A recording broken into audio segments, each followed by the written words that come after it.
आज का ये वीडियो क्लास 11 के बच्चों के लिए होने वाला है। आज की इस वीडियो में आपका जो है फाइनल पेपर हो चुका है पॉलिटिकल साइंस का, उसका हम सॉल्यूशन देखने वाले हैं। आज का ये वीडियो बहुत ज़्यादा जो है आपके लिए देखना ज़रूरी है, इससे आपको पता चल जाएगा कितने नंबर आएँगे। और मैंने जो है पहले भी बताया था आपको कि 99% जो पेपर जो आया है, हमने जो आपके प्रैक्टिस पेपर जो है टोटल करवाए थे। प्रैक्टिस पेपर मैंने आपको जो है टोटल 7 करवा दिए थे, ठीक है? 7 प्रैक्टिस पेपर। और 8वाँ भी मैंने आपको रात को दे दिया था, तो टोटल 8 प्रैक्टिस पेपर में से पूरा पेपर आया है। और पूरा 99 इसलिए बोल रहा हूँ क्योंकि कुछ शब्द जो है छूट भी सकते हैं, ठीक है? बाकी सारे क्वेश्चंस मैंने आपको बता रखे थे। यहाँ पे 40 नंबर का ये आपका पेपर था, 2 घंटे आपके पास टाइम था। सामान्य निर्देश की बात करें तो यहाँ पे जो है पहला जो था वो आपका बता रखा है, 3 सेक्शन होंगे इसमें पेपर में। जो पहला सेक्शन होगा उसमें 8 क्वेश्चन होगा आपका 2-2 नंबर वाला। जो सेक्शन आपका बी होगा उसमें 3 क्वेश्चन होंगे 4-4 अंक की। और जो सेक्शन सी है आपका उसमें 6-6 अंक के जो है 2 क्वेश्चंस होंगे। तो ये सभी को ये सब कुछ तो आपको पहले से ही पता होगा। इंग्लिश में चाहे तो आप पढ़ सकते हैं। मैं डायरेक्ट पेपर पे आता हूँ, यहाँ से आपका जो है भाग का सेक्शन ए जो है चालू हो जाता है। बहुत ईज़ी क्वेश्चन 2 नंबर में पूछे गए थे। जैसे मैं जितना सोचा था उससे कहीं ज़्यादा पेपर जो है ईज़ी था। ठीक है? पहला क्वेश्चन है, हमारी राष्ट्रीय जो विधायिका है उसका नाम क्या है? तो संसद है। ठीक है? हमारी राष्ट्रीय विधायिका का क्या नाम है? संसद है। और इसके दोनों सदनों के नाम भी लिखने हैं, तो बहुत ईज़ी क्वेश्चन है। लोकसभा और राज्यसभा इसके 2 सदन हैं। आगे आते हैं हम अगले क्वेश्चंस पे। इसी के बाद जो है अथवा दिया गया था आपसे, और मैंने आपको जैसा पेपर पहले बता दिया था किस तरह से आएगा। जो अगला पूछा गया है, भारतीय संसद में किन सदनों को उच्च सदन और निचले सदन के नाम से जाना जाता है? तो भाई जो उच्च सदन है वो राज्यसभा और निम्न सदन क्या है? लोकसभा। ठीक है? निचला सदन जिसे आप कह सकते हैं लोकसभा, और उच्च सदन हो जाएगा आपका राज्यसभा। बहुत ईज़ी क्वेश्चन जो है आपसे पूछे गए थे। संसद का कोई एक कार्य पूछा गया था, तो बहुत सारे आपके कार्य मैंने आपको बता रखे थे संसद के, जिसमें मैंने एक कार्य जो है लिख दिया है, संवैधानिक कार्य। संसद के पास जो है संविधान में संशोधन करने की शक्ति है। संसद के दोनों सदनों की संवैधानिक शक्तियाँ समान है। प्रत्येक संविधान संशोधन का एक संसद के दोनों सदनों के द्वारा जो है विशेष बहुमत से जो है पारित होना जरूरी है। तो ये जो है मैंने सिर्फ एक पॉइंट डाल रखा है यहाँ पे, वैसे एक ही पूछा गया है। बाकी आप जो है मतलब पेपर में सोचा कि ये वाला क्वेश्चन बड़े नंबर में आ सकता है, लेकिन बहुत छोटे में पूछा गया। आगे, कार्यपालिका क्या है? बहुत इजी क्वेश्चन थे। कार्यपालिका क्या करती है? तो सरकार के उस अंग को कार्यपालिका कहते हैं जो कायदे कानूनों को संगठन में रोजाना लागू करती है। ठीक है? और सरकार का वह अंग जो नियमों कानूनों को लागू करता है और प्रशासन का काम करता है, कार्यपालिका कहलाता है। कार्यपालिका विधायिका द्वारा स्वीकृत नीति और कानूनों को जो है लागू करने के लिए जिम्मेदार होता है। कार्यपालिका में केवल राष्ट्रपति नहीं आता, प्रधानमंत्री ही नहीं आता, बल्कि जो है इसके अलावा इसके अंदर जो है पूरा प्रशासनिक ढांचा, जिसमें सिविल सेवा के सदस्य भी आते हैं। तो ये चीजें जो आपको 2 नंबर में एक्सप्लेन कर देना था। आगे आते हैं क्वेश्चन नंबर चौथा जो पूछा गया था। सारे क्वेश्चन बताए हुए मैंने। निषेधाधिकार यानी पॉकेट वीटो क्या है? तो पॉकेट वीटो जो है राष्ट्रपति के द्वारा यूज किया जाता है जब राष्ट्रपति किसी विधेयक पर अनुमति नहीं देता है और संविधान के अनुच्छेद जो है 3 का के अंतर्गत जो है पुनर्विचार को भी नहीं लौटाता है। तो ऐसी स्थिति में वो पॉकेट वीटो का जो है यूज करता है। ठीक है? तो कुछ इस तरह से आप लिख देंगे। अब बहुत इजी क्वेश्चन, यूपीएससी और देखिए आईएएस की फुल फॉर्म पूछे गए दो नंबर में। तो यूपीएससी का यहाँ दिख रहा होगा, हिंदी में संघ लोक सेवा आयोग, यूनियन पब्लिक सर्विस कमीशन। ठीक है? और दूसरा आईएएस भारतीय प्रशासनिक सेवा, इंडियन एडमिनिस्ट्रेटिव सर्विस। आगे आते हैं अगले क्वेश्चन पे। क्वेश्चन नंबर 6 है आपका, लॉन्ग वॉक टू फ्रीडम और फ्रीडम फायर में नामक पुस्तक किसने लिखी थी? मैंने आपको ये बताया था, लेकिन इन क्वेश्चंस आपने ध्यान से नहीं देखा होगा जब मैंने ये क्वेश्चन कराया था। फ्रीडम फ्रॉम फायर जो पुस्तक है, फियर पुस्तक जो है ऑंग सान सैन सू की जो है द्वारा लिखित 1991 में लिखी गई थी इनके द्वारा। ऑंग सैन सू की ने म्यांमार के लोगों की स्वतंत्रता और अधिकारों के लिए जो है लड़ाई लड़ी थी। ठीक है? तो ये ऑंग सैन सू ने जो है ये पुस्तक लिखी थी। आगे आते हैं, अगला क्वेश्चन जो पूछा गया था, नारीवाद। नारीवाद क्या है? ये क्वेश्चन पूछा गया है। तो नारीवाद राजनीतिक आंदोलनों, विचारधाराओं और सामाजिक आंदोलनों की एक श्रेणी है जो राजनीतिक, आर्थिक, व्यक्तिगत, सामाजिक और लैंगिक समानता को परिभाषित करने, स्थापित करने और प्राप्त करने के लिए एक लक्ष्य को साझा करते हैं। इसमें महिलाओं के लिए पुरुषों के समान जो है शैक्षिक और पेशेवर अवसर जो है स्थापित करना शामिल है। तो इसके अंदर ये आ जाएगा। अगले क्वेश्चन पे आते हैं तो अगला क्वेश्चन पूछा गया है, प्रत्येक व्यक्ति को उसका हक देने का क्या अर्थ है? तो ये हर व्यक्ति को उसका हक यानी प्राप्य देने का मतलब है न्याय में प्रत्येक व्यक्ति को उसका उचित भाग प्रदान करना है। यह बात आज भी न्याय का महत्वपूर्ण अंग जो है बनी हुई है। तो ये आ जाएगा इसमें। आगे जो है अब आगे आपका जो है सेक्शन जो है बी चालू हो जाता है यहाँ से। यहाँ पे नोवा क्वेश्चन जो है, मैंने जो क्वेश्चन बोले तो वही आए इसमें। मैंने आपकी 7 पेपर में एक ही क्वेश्चन लिया है और वो फाइनल पेपर में भी जो है आपका वही आया है। ठीक है, फाइनल पेपर में भी मैं आपका वही आया है जो मैंने लिया है। जैसे आपका जो है द्विसदनीय विधानमंडल वाला क्वेश्चन है, ये पूछा गया। तो यहाँ पे जो है मैं आपको लास्ट में इसका आंसर बता दूंगा, कौन कौन से 4 राज्य है वो आपको नाम लिखने हैं। इसी के जो है आगे दृष्टिबाधित के लिए पूछा गया कि इन 4 जो है द्विसदनीय विधायिका वाले राज्यों का नाम लिखना है। आगे हम आते हैं क्वेश्चन नंबर 10वें पे। तो क्वेश्चन नंबर 10वां जो है, एक मत है कि पूर्ण आर्थिक समानता ना तो संभव है और ना ही वांछनीय है। एक समाज ज्यादा से ज्यादा बहुत अमीर और गरीब लोगों की बीच की खाई को कम करने का प्रयास करता है।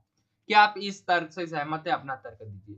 तो देखिए इसमें जो है आपको आर्थिक जो समानता है, आर्थिक समानता एक्सप्लेन करना है। और ये क्वेश्चन 4 नंबर में तो थोड़ा आपको बड़ा करके करना है।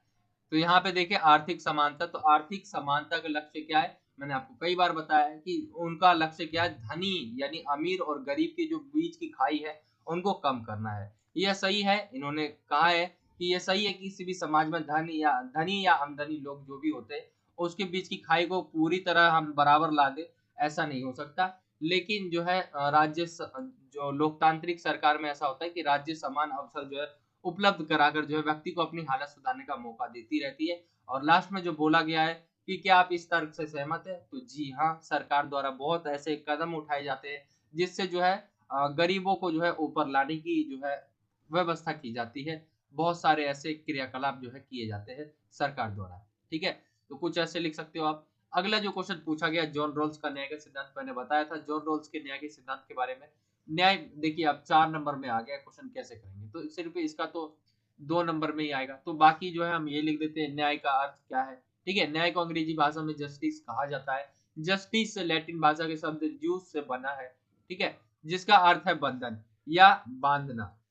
इसका अर्थ है कि न्याय उस व्यवस्था का नाम है जिसके द्वारा एक मनुष्य दूसरे मनुष्य से जुड़ा होता है। अतः न्याय समाज में रहने वाले प्रत्येक व्यक्ति को बिना किसी भेदभाव के उसका उचित हक देने के संबंध में रखता है। आगे देखते हैं रॉल्स का जो है न्याय का सिद्धांत। तो उन्होंने ये कहा था, रॉल्स ने न्याय के सिद्धांत में अज्ञानता के आवरण द्वारा जो उन्होंने न्याय का सिद्धांत जो है दिया है। ठीक है, उन्होंने कहा है यदि किसी व्यक्ति को यह अनुमान नहीं होगा कि उसकी समाज में क्या स्थिति है, क्या हैसियत है, और उसे समाज को बनाने को दिया जाए, संगठित करने को दिया जाए और साथ ही जो है नीति निर्धारण करने को भी दिया जाए, तो अवश्य ही वह ऐसी सर्वश्रेष्ठ नीति बनाएगा जिसमें समाज के प्रत्येक वर्ग को सुविधाएं दी जा सकेगी। तो ये था जॉन रॉल्स का जो है न्याय का सिद्धांत। ये 4 नंबर में पूछा गया था, आई होप कि आपको समझ आ गया होगा। आगे चलते हैं, अब सेक्शन सी जो है, यहाँ से सेक्शन सी आपका जो है चालू हो जाता है। सेक्शन सी में जो है क्वेश्चंस होंगे वो 6 नंबर वाले 2 क्वेश्चंस होंगे, 12 नंबर का ये भी होगा।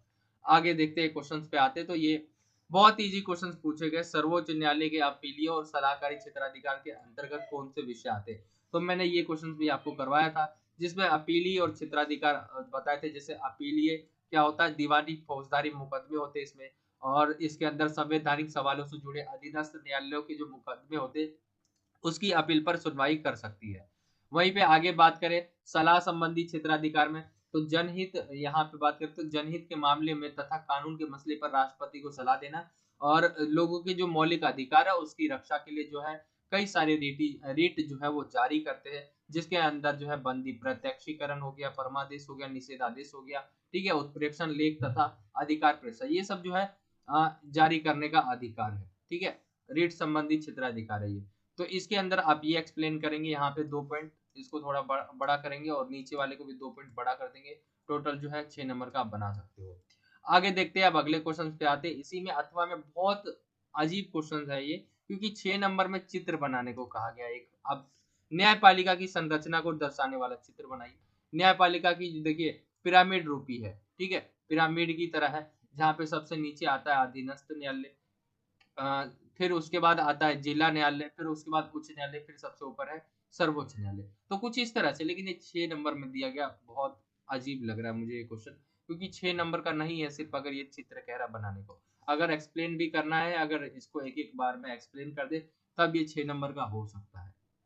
ठीक है, तो आपने जैसा भी किया हो ये जरूरी है, इसमें चित्र बोला गया तो पहले ये पूरा करिए, चित्र बनाइए, फिर उसके बाद एक्सप्लेन किया आपने तो और अच्छा है। आगे जो है अगले क्वेश्चन पे आते हैं। ये देखिए, ये जो है अथवा था आपका, ठीक है, 12वें का अथवा था। अब जो है अगले क्वेश्चन पे आएंगे, तो ये क्वेश्चन नंबर आपका 13 है। यहाँ पे क्वेश्चन नंबर नहीं डाला है, 13वां है ये। स्वतंत्रता की नकारात्मक और सकारात्मक अवधारणा में क्या अंतर है? बहुत बार क्वेश्चन मैंने आपको बताया ये, और सैंपल पेपर के क्वेश्चन सही है, सैंपल पेपर में आपका पूछा गया था और वो मैंने आपको कई बार क्वेश्चन सोल्व करवाए। तो स्वतंत्रता की नकारात्मक और सकारात्मक अवधारणा में क्या अंतर है? तो देखिए, सबसे पहले हम नकारात्मक की बात करें तो नकारात्मक स्वतंत्रता में जो है किसी बाहरी सत्ता का हस्तक्षेप नहीं होता। यह उस क्षेत्र को जो है पहचानने और बचाने का प्रयास करती है जिसमें व्यक्ति जो है अनुलग्नीय हो। नकारात्मक स्वतंत्रता का तर्क यह स्पष्ट करता है कि व्यक्ति क्या करने से मुक्त है। नकारात्मक स्वतंत्रता आर्थिक क्षेत्र में अहस्तक्षेपकारी राज्य का समर्थक है। नकारात्मक स्वतंत्रता के अनुसार राज्य का कार्य क्षेत्र जो है सीमित है, और नकारात्मक स्वतंत्रता के अनुसार जो है प्रतिबंध एक बुराई है। वहीं पे जो हम सकारात्मक स्वतंत्रता की बात करें तो यहाँ पे जो है सकारात्मक स्वतंत्रता कहती है कि उनका मानना है कि व्यक्ति केवल समाज में ही क्या है स्वतंत्र रह सकता है और समाज से बाहर नहीं। इसलिए वह समाज को ऐसा बनाने का प्रयास करते हैं जो व्यक्ति के विकास का रास्ता साफ करे। सकारात्मक स्वतंत्रता के अनुसार राज्य का कार्य व्यक्ति के विकास में आने वाली जो बाधाएं हैं उनको दूर करना है। सकारात्मक स्वतंत्रता के तर्क कुछ करने की स्वतंत्रता के विचार की जो है व्याख्या करते हैं। जैसे कुछ करने की स्वतंत्रता, तो क्या कुछ की व्याख्या करते हैं। सकारात्मक स्वतंत्रता व्यक्ति के पूर्ण विकास के लिए जो है राज्य को आवश्यक मानती है। सकारात्मक स्वतंत्रता राज्य को कल्याणकारी भूमिका के रूप में देखती है। और नकारात्मक स्वतंत्रता जैसे कि प्रतिबंध को बुराई मानती थी, लेकिन जो है यहाँ उल्टा है। सकारात्मक स्वतंत्रता प्रतिबंध को बुराई नहीं मानता, अच्छा ही मानता है। और ये सही है, प्रतिबंध हर एक चीज में होना चाहिए। ठीक है, इसी के अर्थ में जो क्वेश्चन पूछा गया था, वो पूछा गया था अभिव्यक्ति की स्वतंत्रता। बहुत बार ये क्वेश्चन मैंने आपको करवाए थे। अभिव्यक्ति की स्वतंत्रता की आप क्या अर्थ है, और उसके आपके विचार में इस स्वतंत्रता पर उचित प्रतिबंध होंगे या नहीं, आपको बताना है कुछ इस तरह से। तो मैंने आंसर यहाँ लिख रखा है, अभिव्यक्ति की स्वतंत्रता सबसे पहले आपको बता देना है क्या होता है। तो अपने विचारों को प्रकट करने की आजादी क्या अभिव्यक्ति की स्वतंत्रता है। व्यक्ति अपने विचारों को कहकर, लिखकर या किसी माध्यम से प्रकट कर सकते हैं। भारतीय संविधान के आर्टिकल 19 के द्वारा जो है नागरिकों को भाषण में अभिव्यक्ति की स्वतंत्रता दी गई है। अगर हम इस पे देखें प्रतिबंध होने चाहिए कि नहीं, तो इस स्वतंत्रता पर समुचित प्रतिबंध है। कोई भी स्वतंत्रता क्या है, बिना प्रतिबंध के नहीं रह सकती, मतलब बंधनों के अभाव से जो है नहीं रह सकती। प्रतिबंधों के कारण ही लोगों की स्वतंत्रता कायम रह सकती है। यह कोई व्यक्ति अपने विचार को व्यक्त करता है, परंतु वह किसी व्यक्ति का जो है अपमान नहीं कर सकता, या किसी को क्या है अपशब्द नहीं बोल सकता। व्यक्ति अपनी इच्छा अनुसार स्वतंत्रता पूर्वक कार्य तो कर सकता है, परंतु वह अपनी मनमानी नहीं कर सकता। ठीक है, परंतु राज्य को यह शक्ति दी गई है कि देश की जो अखंडता है, सुरक्षा है, ठीक है, शांति है, इन चीजों को अगर ध्यान में रख ले हम, नैतिकता, तो इनको ध्यान में रखते हुए जो अधिकार है, यह सभी अधिकारों पर प्रतिबंध लगा सकती है। ठीक है, और राज्य ये भी ध्यान देती है कि प्रतिबंध इतने भी ना हो कि जो स्वतंत्रता ही लोगों की जो है नष्ट हो जाए। लोकतांत्रिक राज्यों में सरकार लोगों का स्वतंत्रता की रक्षक है। तो यहाँ पे कुछ इस तरह से जो आप एक्सप्लेन करेंगे अभिव्यक्ति की स्वतंत्रता। आई होप कि आपको समझ आ गया होगा। ये था आपका पूरा का पूरा पेपर, आपका जो है पॉलिटिकल साइंस का। और लास्ट में आपका जो है मैप बचता है। तो मैप में देखिए जो आपको एरिया दिखा रखा है उसका बस ये बता देना, द्विसदनी। तो यहाँ पे यूपी आ जाएगा आपका, उत्तर प्रदेश, ठीक है, यहाँ पे मैं लिख दूं उत्तर प्रदेश, ये प्रदेश हो गया। यहाँ पे आ जाएगा आपका महाराष्ट्र, यहाँ पे आप महाराष्ट्र डालेंगे, यहाँ पे आप कर्नाटक डालेंगे, ये आपका जो हो जाएगा आंध्र प्रदेश हो जाएगा। तो ये आपके जो है 4 पूछे गए थे, और ये टोटल जो है 4 नंबर का ये आपका मैप था। इस तरह से आप मैप भरना था आपको। जैसे ए आपका क्या हो गया, एक ए जो है आपका आंध्र प्रदेश हो गया, बी आपका जो है महाराष्ट्र हो गया, सी आपका जो है कर्नाटक हो गया, और सॉरी सी आपका यूपी हो गया, और डी आपका कर्नाटक हो गया। ठीक है, तो मैप का जो है आपका ये क्वेश्चन नंबर जो आपका जो भी था, क्वेश्चन नंबर शायद आपका 9वां था। ठीक है, क्वेश्चन नंबर 9वें का ये आंसर था। आई होप कि आपको समझ आ गया होगा। क्वेश्चन देख लेते एक बार 9वां, यहाँ पे चल के, ये रहा आपका 9वां। तो ए में क्या आएगा आपका, जैसा कि मैंने आपको बता दिया, ए में आपका जो है आंध्र प्रदेश आएगा। ठीक है, जो जो आएगा आप देख लेना। बाकी ये आपका पूरा का पूरा सॉल्यूशन था। आई होप कि आपको वीडियो अच्छा लगा होगा। वीडियो अच्छा लगा हो तो वीडियो को लाइक करें, ज्यादा से ज्यादा अपने दोस्तों में शेयर करें। और अगर आप हमारे चैनल पे नए हो तो नीचे आपको जो है साइड में रेड कलर का जो है सब्सक्राइब का बटन दिख रहा होगा, ऐसा बॉक्स दिख रहा होगा, उसके ऊपर सब्सक्राइब लिखा होगा, इस पे क्लिक करके जो है आपको बेल आइकन को ऑल पे सेलेक्ट कर लेना है। इससे आप हमारे आने वाली जो नई वीडियोस है, जो मैं अगले सब्जेक्ट की बनाऊंगा, वो आप देख पाओगे। तो यही था आज का वीडियो। मिलता हूँ आपसे अगली और एक्साइटिंग वीडियो में। जब तक के लिए जय हिंद, जय भारत, वंदे मातरम।